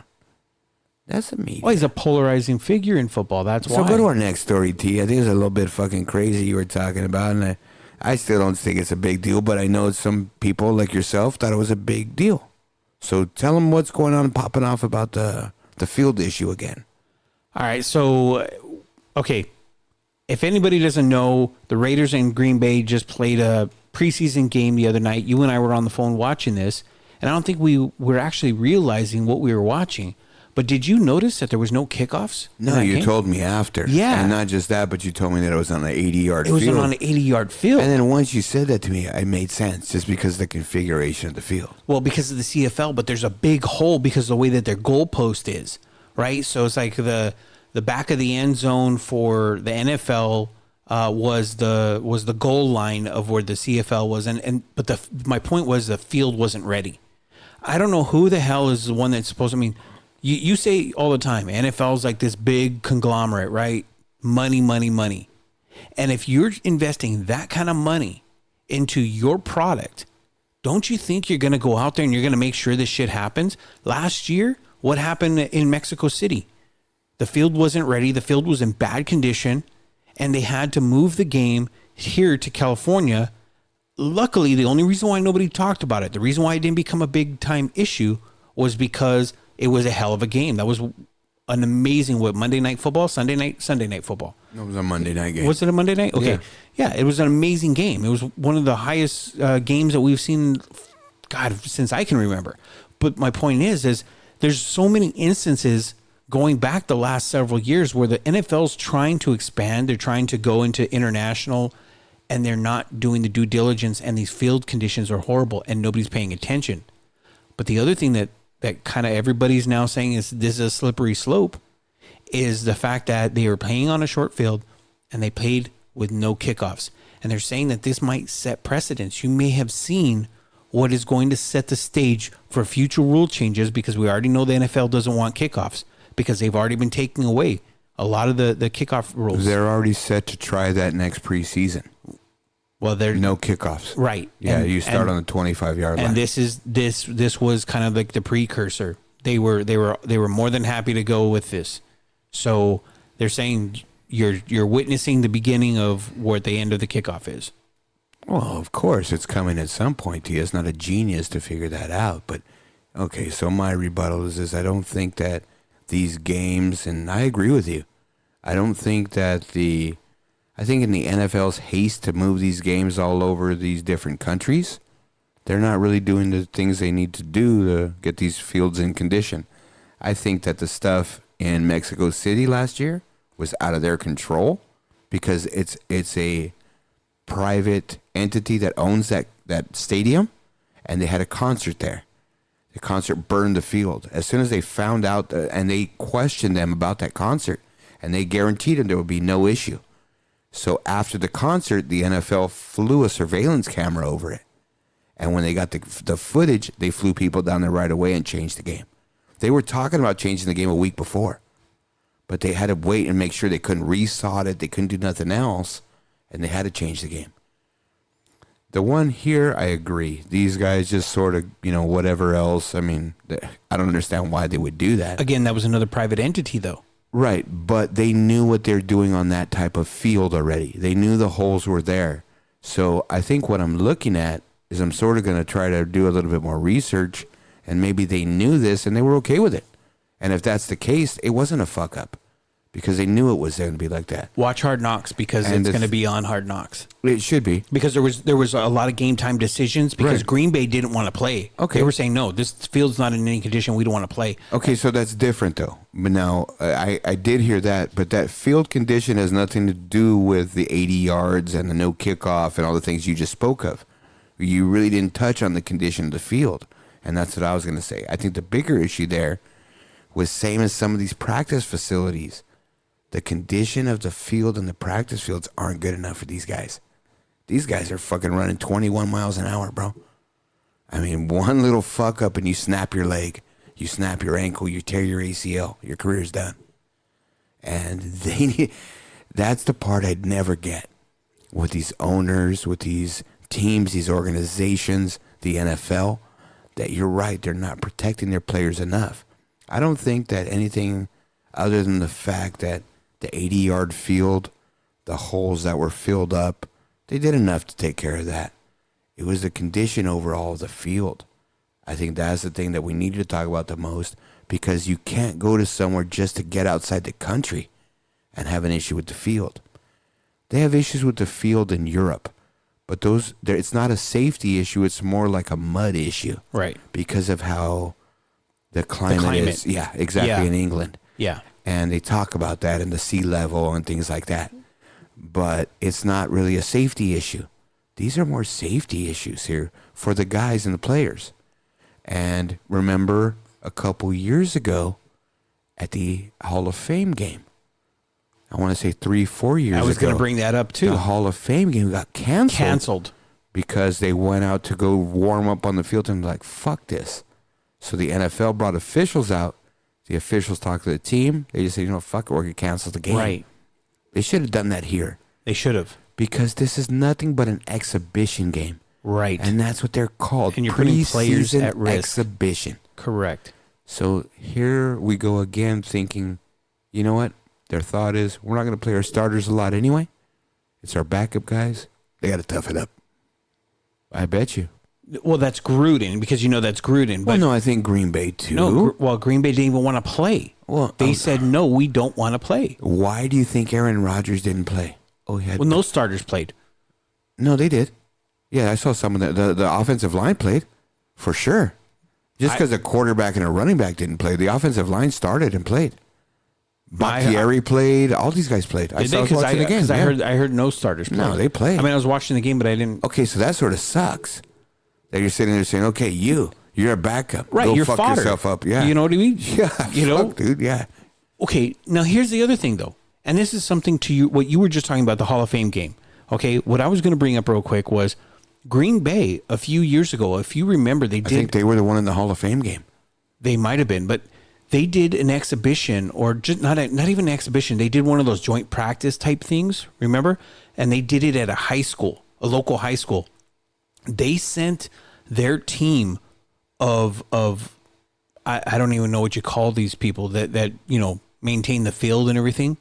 They sent their entire team over there to that high school, resodded the whole thing 3 months in advance, and pretty much gave that high school a brand new field, like an NFL ready field for one practice, because they didn't want anybody to get hurt. If they can do that, why aren't they doing these at these other venues? I think that's the bigger problem, and we have to talk about it more later. So, yeah, Dr. X threw it out at me right now. The Green Bay Packers and Indianapolis Colts were the ones who were in the Hall of Fame game. They got canceled August 7th, 2016. Yep. So, yeah, fuck Green Bay. I hate fucking Green Bay. I do, too. All right, man, a little bit of NBA news. I'm going to get us right through this, T. We don't got a lot going on. Dwight Howard's back to L.A. Big fucking deal. He's going to be playing on the bench role. He's probably getting a little bit more playing time that Boogie went down. But we'll see what happens with this guy. I think no guaranteed contract. Yeah, whatever. He sucks. Harden's acting like a little bitch right now. He's coming on the media, a couple different outlets, stating the only reason he didn't win the MVP was because of the media. Because the media was so negative about how he was scoring points and how the team sucked that it was such a negative influence on his MVP voting that it carried through him through the whole season, and that's why he lost. He's starting to sound a lot like you when you refer to the media. I hate the fucking media. Are you sure you weren't giving him tips? Maybe he's listening to the show. I'll give him a tip. Anyway, the last thing I'm going to talk about, T, and we're going to go really into depth into this in a couple weeks. We're going to do another one of our special water cooler edition golden anniversary shows, right? Yeah. And we're going to talk about this new podcast that's out. This podcast is called The Sterling Affairs, and this thing's fucking good. Why are you pubbing other podcasts? Because it's fucking good. This is probably the best I talk about the fantasy football podcast every day. I'm just giving you shit. Ramona Shelburne did a fucking great job. ESPN. I don't like the format on the ESPN app, but I told you this thing has got to be one of the best. Stitcher Radio. This is the best podcast I probably heard next to Serial. Yeah. I mean, I have to say that this was done really well. It was very well done. So, yeah, guys, if you guys want to listen to it before we talk about it, and then you'll hear our take on it in a couple weeks, but we're going to put this in. We already got it queued up in a couple weeks, but it's called The Sterling Affairs. Yeah, and it's a 5-part Donald Sterling documentary. Right, it's about Donald Sterling and the collapse of the Clippers, sort of how he got built up, how he started, how the whole thing went down. We knew what happened. We didn't know the details. Everybody knew they forced him out of the league. Right. They forced him to sell the team, or they were going to auction it. Yeah, so everybody knows that they tried to get him out of the league. They tried to make him sell the team. He tried to stop that. They were going to auction the team off. His wife stepped in. And these are all the details. It's fucking good, The sordid details. It's fucking good. It is. So I don't want to pub it anymore because we got a lot to talk about when we talk about it, but that's going to wrap up our sports, man. What the fuck news? All right, King, we got a little what the fuck news going on. All right, man. So go ahead, T. We got a little bit of some news stories here, man. Thanks a lot to The Voice for that intro. Yeah, so Smart ass. better than being a dumbass, right? Yeah, no, that's all right, man. He's actually pretty good. I like him, dude. He is. Man, we got a lot of little special stuff coming out of him too, man. He's kicking us down with a lot of good Well, stuff. fuck, he dropped some dumbass shit on my fantasy football show, dude. I love it. Anyway, man, whatever. I'm paying him extra for that. Anyway. Anyway, so what do we got? We got death at taco eating contest. Did you hear about this one, King? Yeah, man. So go ahead and talk about this, bro. This is fucking bad. Kobayashi. Yeah, exactly. So this is one of those all-you-can-eat type of, food eating contests where it's a timed event and you got to eat as much as you can. And this one happened over there in Northern California, and it was at a minor league baseball game. It was in Fresno, and this guy ended up dying. His name was Dana Hutchings. He was 41 years old, and he died while eating He died while eating tacos, and it was one of those Taco Tuesday all you can eat taco type things, and the guy actually ended up choking to death. Yeah, no, it's pretty sad, man. It was some kind of event at a AAA baseball game, Right. the Fresno Grizzlies. Yep. And they had some kind of event going on, a little contest, and the guy started choking, man. It's sad. Paramedics came, tried to clear the food out of him, but they couldn't, man, and he died in 30 minutes. That's really sad. And the autopsy report said, yeah, that's exactly what killed him. Yeah, not He had just nothing that, else in his system. Man, it just sucks, dude. You know, it's really messed up because, and you never really think about it. You see these people that do these. I'm sure you and I have been places where they actually have, and they just pull people from the crowd, right? Yeah, man. Who wants to volunteer, right? Yeah. I've actually hosted a hot dog eating contest like that, right? And it was just random people, whoever wanted to sign up for it, and you did it. I never thought about the ramifications. I never thought about, holy Somebody shit, somebody choking can and that. choke. Well, fuck, you know what? I met somebody the other day at work, and we were talking, and we were having some lunch for somebody at work, and one of their spouses came in. So I was talking to one of the lady spouses at work. Yeah. And one of the guys at work, one of my friends at work, older guy there, he's close to retiring. He's a good guy. We'll just call him M. And, I get a kick out of him, man. And he's, he laughs me up and he gets me going. And he just reminds me of Joey Chestnut, the way he eats. Really? Well, he just likes to eat, man. And he eats with his hands. Eats everything with his hands. Like a bird? He just kind of like chokes it down? No, man. More like a Joey Chestnut. Really? Like 5 bites to wolf it all down, get it in there. Wow. And then eat it. You know what I mean? But Yeah. he's he's a little bit more mature. Yeah. We'll just use that term. Seasoned. Yeah. But I showed this guy a video of Joey Chestnut because he didn't know who he was. And I started watching that and all those people up there. Dude, I'm surprised somebody hasn't choked or had some kind of issue up in those July 4th hot dog eating contests. Exactly. Dude, they're shoving this stuff in their mouth. Shoving it. I mean, he's putting his palm on the hot dog bun, shoving it in his mouth. Like, fuck, dude. All these people are doing that. Right. Now, hot dogs have, I think, the highest rate of choking because of the way that it's shaped compared to your esophagus. Is Right. it like compared to gagging or choking? Choking. All right, go ahead, dude. I'm sure there's different ones that will gag too, but choking. All right, go ahead, man. But because of the shape of the hot dog, you have Foot more. long? Yeah, Dodger. dog. He just slides down your throat easier. Right, exactly. You gotta relax the muscles. I got you, man. Anyway, so the point is because of the shape of the hot dog, you actually end up choking because it's like the shape of the esophagus. So it cuts off the air. So I can see how a lot of people have that problem. But I was trying to find out, and I couldn't find anything. Do you think that taco that he was eating was corn or flour tortilla? No, I think it was a corn tortilla because there was some kind of taco Hard trucks shell? or 30. No, I think it was like probably one of those street tacos. Well, that's what I was going with. But they have street tacos that are flour too. No, I think it was a piece of meat, dog. See, but So is it's it usually carne ground asada? beef. No. I'm thinking more it's going to be If like it's a hard shell, it's probably ground beef. If it's a street taco, it's cut up carne asada. right. But I mean, if it's for something like this, they're going to use the cheapest meat. I was No, thinking it might because be the taco. event has 30 taco trucks there. Taco trucks don't make it with hamburger. Yeah. You know what I mean? So I was the just thinking maybe majority it was the is, tortilla. You know how like it can Nah, that little flap. I'm 100% guaranteed it's no. Because the tortilla can break loose. You know, yeah, it's going to have to sit perfect and close it. yeah, You know what I mean? That's But what a I was piece of thinking. meat is just lodges in there. You can't get it out. Yeah. Well, at least maybe I don't know, but at least over here the meat they even cut it up pretty small. They dice it up pretty Well, good. again, that's sort of how lazy we are, right? And I'm in that business, you know, in the meat industry. So people, they want to say, so it's like taco houses. People don't even want to chew. No. Yeah, That's why they dice the it up so small. Yeah. Yeah, exactly. Yeah. All right, man. Let's go and go on to the next story, man. All right, why don't sorry you about lead this us into guy, this one? man. You know, it's some bad shit. You know what I mean? But I like this story, bro. You know, I'm a big Mike Tyson fan. So am I. You know, I was big when Mike Tyson was a boxer. But then when he got all crazy about, you know, Evander Holyfield and shit like that, I sort of went off him. Hey, went a little cray. But then I saw that fucking stand-up that he did, and I turned you on to it. Oh, that one man show was awesome. Dude, I have so much respect for him after Tons. that, dude. You know what I mean? Tons. Just he's an intellectual guy. He's a smart guy, self-taught guy, read books, did things, didn't go to school, what we talked about earlier. But anyway, Mike Tyson, you know, he's had some issues. You know, he's just not doing well, doing things differently in Vegas. He's got different shows and stuff like that. Come out and basically said, look, man, I'm smoking a lot of weed right now. Well, how much weed are you smoking, Iron Mike? About $40K a month worth.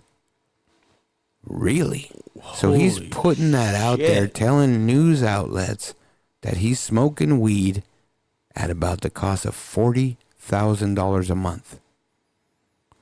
I told you I know about that a little bit, and I just don't think he can do that. Right. Because that's basically like if there's 30 days in the month, he's smoking a lot of weed, dude. I think it's physically impossible. I don't think it's, you know what I mean? Yeah, not even I the don't dollar know. figure. Yeah, and I don't even, I mean, and they're showing the pictures, and he's not smoking like these, I don't know what they call them, extracts or oils or not the CBD stuff, but the other stuff, like the concentrates. like the wax and all that. Yeah. The concentrates. I Yeah. know that costs more, Right. and he could probably smoke more of it. But fuck, dude, Hey, he's after just doing so regular- much, after so much, you're passed out. You're just gonna knock out. You're tired. Now Iron But Mike they're had- showing the pictures right now. He's just smoking joints. yeah, regular joints. Now He's gonna smoke 100 of them, like back to back every day. Even that, dude, you can't get 40 all grand. day, every day. But I'm gonna say Iron Mike has his own podcast now called Hot Boxing. Not just that, but he wants to start a fucking marijuana farm and resort, bro. Well, he has. I guess he's developing it right now. He has some people and some backing, money backing, and everything, and they're working on it. It's gonna happen, man. That's crazy, man. I think it's gonna be here in California. Hey, do you think this is why he's repping Evander Holyfield's new barbecue sauce? Well, I don't think this is why, but I think it's a smart move. Why don't you tell us the name of it? Well, I don't know the actual name of it, but the slogan Oh, is... the slogan. That's it's what it is. Evander's, I don't know, some kind of something sauce. It's a barbecue It's a sauce barbecue from sauce. Evander Holyfield. And you know, Mike Tyson bit off a piece of his ear. Right. Mike Tyson's his spokesperson. And Mike Tyson goes on and he holds up a jar. And he licks his lips and says his ear licking good. Because he bit off homeboy's ear. Is that cool or what? No, that's awesome. I love Dude, it. I think and that's you know it's probably Tyson's the idea. best thing. They're really good friends They now. are. They're very You know good what I friends. mean? Yeah, they put all that crap behind them. Well, you watch Ted, right? Remember at the end of Ted? Oh yeah, They were in the thing, right? yeah. Was it Ted or what was the movie when they were gonna? Oh no. What was the movie where they had Evander and Mike Tyson? And they were gonna make a movie. And come on, guys. Oh no, that wasn't Ted. I knew what that was. You never saw the movie. It was the one with Sylvester Stallone and Robert De Niro when they were old boxers. Oh yeah, okay. And they I had know a which one. fight again. And They had Kevin Hart was in it. Right. Kevin Hart was their He was the agent. promoter. The promoter. He was the promoter. And he was trying to get another fight between Mike Tyson No, I and did Evander. watch it. I watched it with you. Oh, did you remember at Yeah. the end? Come on, Mike. Tell him you're sorry. Yeah. All right, man. I'm sorry. Sorry. Yeah, and Evander's like, I don't believe him. Fuck that. Yeah. That was good, man. No, You know it what I was. mean? No, you know what? I don't know, man. I think he's got a head for some good marketing. I mean, I think him throwing out there that he's got he smoked 40K a month, that's for his show. I think that's a little bit, exaggerated, but it's bringing him some pub for doing it. Doesn't he have like a former NFL player as like his co-host on that show too? I think what is it, Eben Britton or Brighton or whatever that guy's name is? Yeah. No, he's got some good people on there, and he gets some big name people as well. Because of who it is. He's not us. He's not guys just trying to start out. I mean, he's got a name. He's the champ. He's Iron Mike. He's Iron Mike, But I think he's he's got a really good head for some business, man. I think this is smart. So they asked Mike Tyson, "Hey, bro, are you sure you smoke $40,000 of weed a month?" And Mike Tyson says, "Yeah, man, that's a lot of weed. That's nonstop weed. Every second, weed right there." That was his answer, dog. So I think it's the what you talked about was that little farm and resort. I think he's going to have some glamping on that too.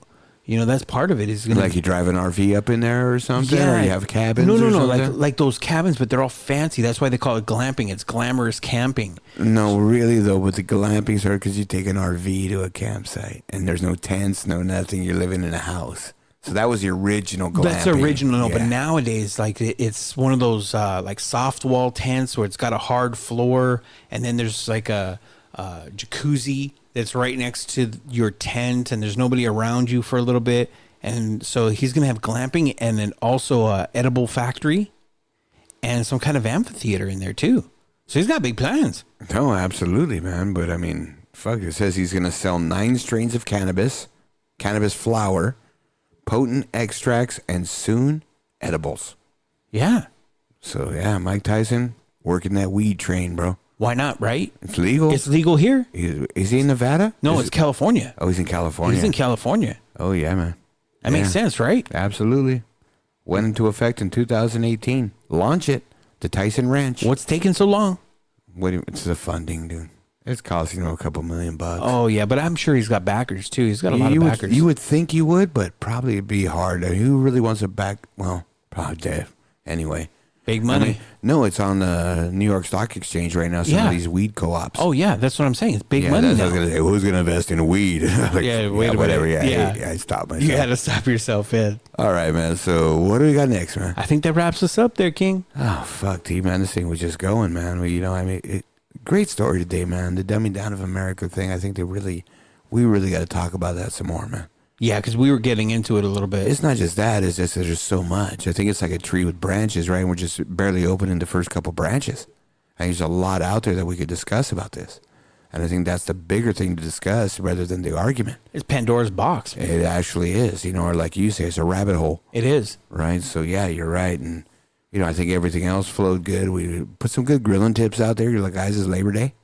Yeah, I'm gonna have Dr. X throw some recipes on the website. There you go. Yeah, throw some stuff out there, guys. A little bit of some secrets, things, what to do, not to do.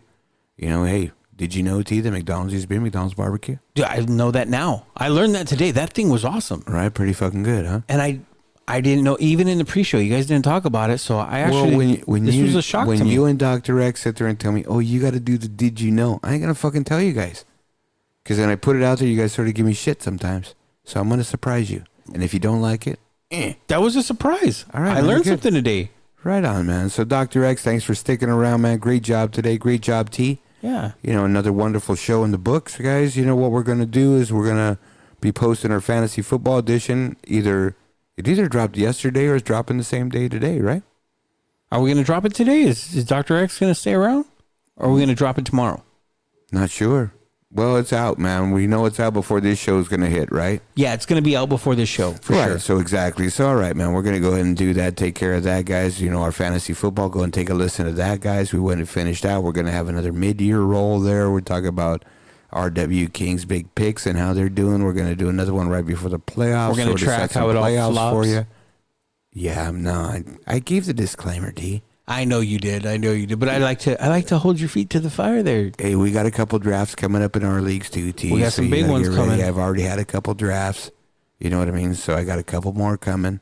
You know, and we'll see. I got like 3 more coming. Dr. X is trying to convince us to mic ourselves for those drafts just to get a little bit of content so we can get just a little behind the scene type stuff during the draft. And I think he's right. I think we're going to do that. We're just going to take some, maybe ask some obscure questions. You know, I'll let you do your own side of the interviews on some of the draft, and I'll talk with some other guys in the draft on maybe a different league. Oh, yeah, there you go. That? We got a couple of them going, so might as well, right? Yeah, we're both in a couple leagues together. Yeah. So, and they're both live drafts. They're live drafts. So you do the Pizza League, I'll do the AFL. It sounds good to me. You know what I mean? And we just put that together, and we'll drop those on our shows when we hit them. And, we're going to be taking some time off, T.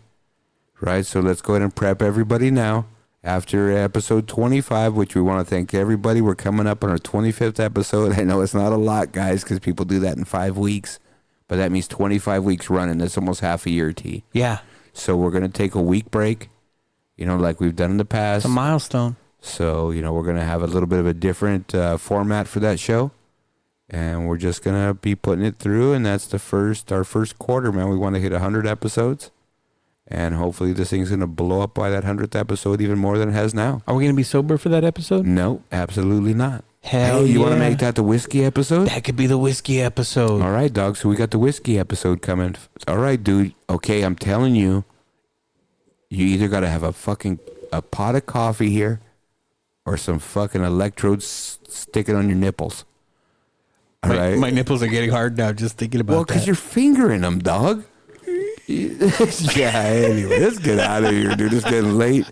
Dr. X, thanks for sticking around, man. We appreciate you guys. Thanks for sticking around, even though we're paying you to stick around. Exactly, man. So thanks to all of our sponsors. Thanks to The Voice. The Voice is tearing it up, man. He's getting a little bit full of himself. So we'll be talking. I like that, though. I like it. I do, too, man. So, Get a little sassy. Saying bye to everybody, man. Thanks again for sticking around. The Double I Show coming at you guys. We appreciate you guys listening to us. We know you got other options. Make sure we're your number one option. There you go. Folks, remember, man, if you're repping our gear, make sure that you take some pictures and send them to us. Post it on our... You can post it on our Facebook at facebook.com/The Double I Show, or hit us up on Twitter and just look for Double I. That's right, man. So remember, Google us, whatever you want to do. We even drop on Google now.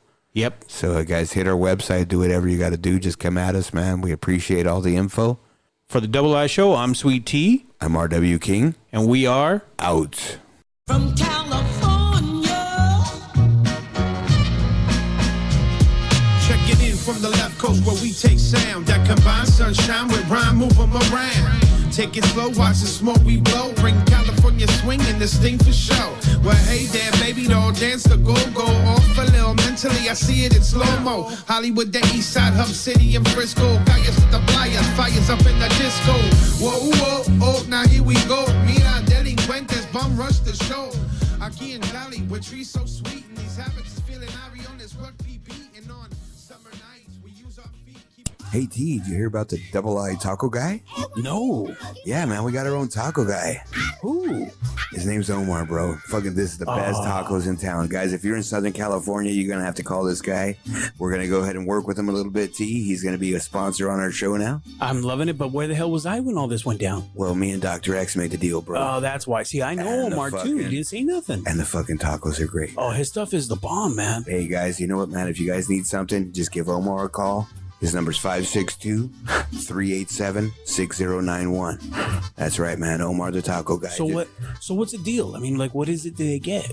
Oh, well, I didn't want to tell him because I was going to get their cut, dog. But hey, Oh, you that's know what? messed up. No, bro, what it is, okay, if you guys mention double or double I when you call him, you're going to get 10% off your order. Oh, that's a hell of a deal. Yeah, man, he does catering, he does parties, he does everything, bro. He's the best in town. This guy's good, man. Give him a call. Los más buscados tacos, por favor llamar a Omar Osorio. Teléfono 562-387-6091.